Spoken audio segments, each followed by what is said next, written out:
दोस्तों दोस्तों अभी चल रहा है फुटबॉल का सीजन इंडिया में, यानी ISL इंडियन सुपर लीग। और हम सब लोग ये आशा रख के बैठे हैं कि ये इंडियन सुपर लीग ही इंडिया को वर्ल्ड कप यानी फीफा वर्ल्ड कप में एंट्री मिलने में सहायता करेगा। लेकिन दोस्तों असल में क्या ये पॉसिबल है? इंडिया का कभी या फिर बहुत जल्द फीफा वर्ल्ड कप खेल पाएंगे या फिर नहीं? तो दोस्तों अगर ISL के ऊपर भरोसा करते हैं आप और आप चाहते हैं कि जल्दी इंडिया पहुंचेगा फीफा वर्ल्ड कप तक, तो दोस्तों आपका जो थिंकिंग है उस थिंकिंग में थोड़ा सुधार लाने की जरूरत है। क्योंकि अगर ISL के ऊपर इंडियन फुटबॉल डिपेंड है तो दोस्त ऐसा तो नहीं होने वाला है बहुत जल्द। क्यों, मैं डिटेल में आपको बताऊंगा। इसके लिए आपको जुड़े रहना होगा स्पोर्ट्स टाइम हिंदी में, ताकि मैं आपको सब कुछ बता सकूं। दोस्तों इंडियन फुटबॉल और ISL ये दोनों अलग अलग पार्ट है। हम सब लोग कह सकते हैं कि ISL का जो स्टैंडर्ड है वो इंडिया में किसी भी क्लब फुटबॉल, यानी जैसे इंडिया का क्लब फुटबॉल, इंडिया का जो टॉप मोस्ट लीग है आई लीग, उसको बीट कर पाएगा। लेकिन दोस्तों हमें इंडिया में रह के इंडिया को टक्कर नहीं देना है, हमें इंडिया में रह के दूसरे देश को टक्कर देना है, ताकि हम दूसरे देश में जाकर उनको टक्कर दे सके, है ना। तो दोस्तों मैं आपके सामने एक एग्जांपल लाता हूँ, आइसलैंड। जी हाँ दोस्तों, आपने शायद इस देश का नाम सुने होंगे।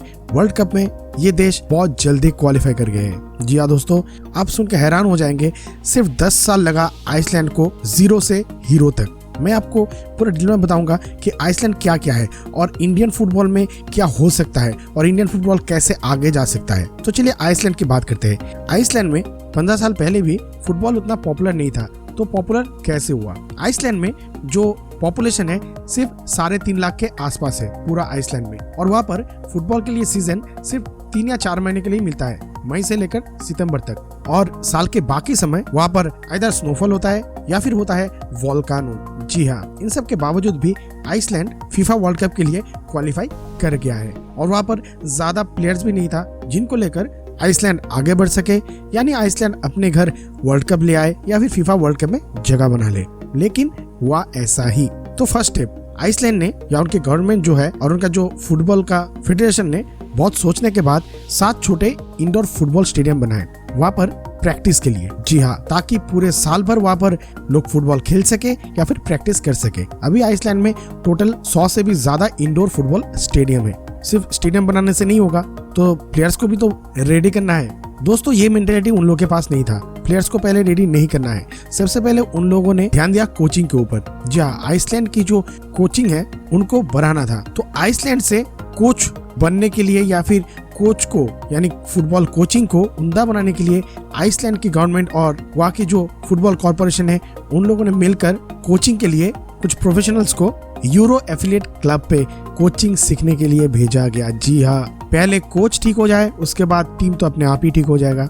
जी हाँ, और अभी आइसलैंड में टोटल 600 से भी ज्यादा यूरो कैटेगरी बी कोचेस है और 200 से भी ज्यादा कैटेगरी ए कोचेस है, और सब कोचेस यूरो स्टैंडर्ड में कोचिंग करते हैं। तो कोच के बाद प्लेयर्स, जी नहीं, कोच के बाद रेफरी। जी हाँ, रेफरिंग के लिए भी यूरो स्टैंडर्ड का रेफरी चाहिए उन लोगों को। तो इसके लिए यूरोप में भेजा गया रेफरिंग करने के लिए। रेफरिंग कोचिंग करने के बाद आइसलैंड को मिल गया था कुछ उम्दा रेफरी, और इन बीच आइसलैंड चला रहे थे कुछ ऐसे हंटिंग जहाँ से उन लोगों को प्लेयर मिलने वाला था। और ये प्लेयर ऐसे ही नहीं मिलता है, इनके लिए भी टैलेंट हंट आयोजित किया गया था आइसलैंड की ओर से। लेकिन वहाँ पर यानी फीफा वर्ल्ड कप में जाने के लिए आइसलैंड ने पूरे देश का प्लेयर एक साथ एकजुट होकर हिस्सा नहीं लिए थे ट्रेनिंग के लिए। वहाँ पर सिर्फ 22 प्लेयर को चुना गया था, बेस्ट ऑफ द बेस्ट। तो उन लोगों के लिए वही कोचिंग स्टाफ जो यूरो स्टैंडर्ड का कोचिंग स्टाफ है, वे लोग आकर उन लोगों को ट्रेनिंग देते और उसके बाद जाकर वहाँ से 11 खिलाड़ी चूज करके आइसलैंड वर्ल्ड कप तक पहुंचे।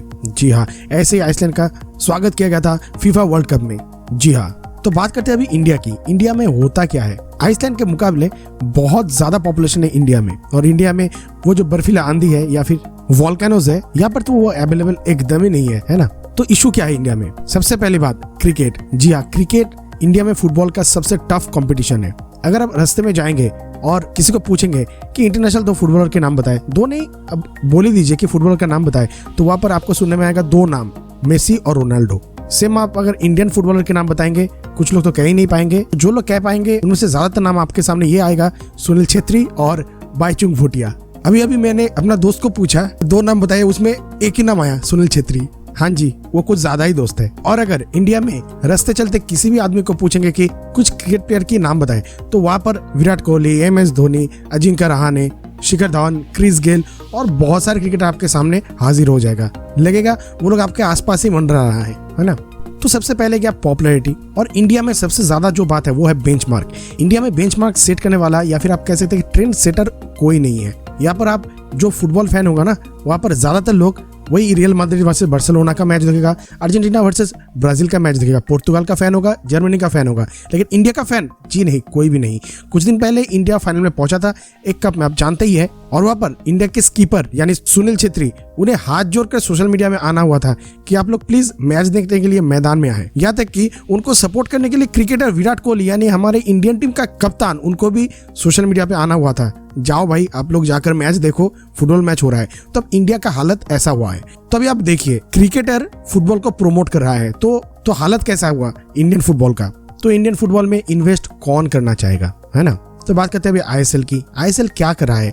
आईएसएल एक प्लेटफॉर्म दे रहा है, हम सबको लगता है, लेकिन दोस्तों आईएसएल का जो मेन मुद्दा है ना, रिलायंस वाले पैसा कमा रहा है। जी हाँ, आप लोग कहेंगे पैसा कमा रहा है, ठीक है। इंडिया में जो फुटबॉल का प्रसार जो हो रहा है, जी हाँ प्रसार, वो तो अच्छी तरीके से हो रहा है ना। हाँ जी, बहुत अच्छी तरीके से हो रहा है, इतना अच्छी तरीके से हो रहा है कि क्या बताएं। साल भर कोई मैच नहीं, आईएसएल के लिए इंतजार करता है फुटबॉलर, और यहाँ पर कुछ चुनिंदा फुटबॉलर को ही चांस मिलता है। लगता है जनरल कोटा से 2, एससी कोटा से 1, ओबीसी कोटा से 3, मतलब ऐसे करके आईएसएल का टीम चल रहा है। मुझे तो ये सिस्टम एकदम ही वाहियात लगता है। भाई आपको अगर फीफा टारगेट है तो फीफा के जैसा बनो, फीफा के जैसा रेफरी पालो, फीफा स्टैंडर्ड की कोच बनाओ और आइसलैंड जैसा बनो। और आप कहेंगे आइसलैंड तो सिर्फ 22 प्लेयर को ट्रेन किया था। जी नहीं दोस्तों, 22 प्लेयर उन लोगों के चुन चुन के फिल्टर करके ही निकाला था। एक दिन में वो 22 प्लेयर नहीं आया। चलो इंडिया में आइसलैंड जैसा कुछ नहीं हो रहा है, कुछ तो हो रहा है, चलो इसको ही अगर पॉजिटिव मान लेते हैं तो मान के आगे चले। लेकिन AIFF के ऊपर ये डोमिनेटिंग सा हो रहा है। इंडिया की जो पहला यानी फर्स्ट लीग है, आई लीग, उनको प्रायोरिटाइज नहीं करके एक नॉन गवर्नमेंट लीग यानी ISL इंडियन सुपर लीग को प्रायोरिटाइज किया जा रहा है। ये ISL आने के बाद आप लोग कह सकते हैं ISL में व्यूअरशिप बहुत ज्यादा है। अरे दोस्तों, आप कोई भी डेली सोप यानी टीवी सीरियल को देख लीजिए, वहां पर जो व्यूअरशिप है ना ISL से बहुत ज्यादा है। इंडिया में हॉलीवुड का कुछ मूवी यहाँ पर लाकर खड़ा कर देंगे, वो डब करने के लिए बंगाली, तमिल, तेलुगु, हिंदी सभी भाषा में डबिंग करने के लिए 10 कंपनियां आगे आएगा। लेकिन फॉर्मूला 1 उसको स्पॉन्सरशिप ही नहीं मिला, व्यूअरशिप ही नहीं मिला, उनको इंडिया से वापस जाना हुआ। बुद्धा सर्किट जो है दिल्ली में स्थित, फॉर्मूला 1 के लिए अलग सा बनाया गया था, लेकिन अभी फॉर्मूला 1 क्या, फॉर्मूला 4-5 कुछ भी नहीं चलता है वहां पर, सब फॉर्मूला वहां पर फेल हो गया है। सेम हालत है फुटबॉल की।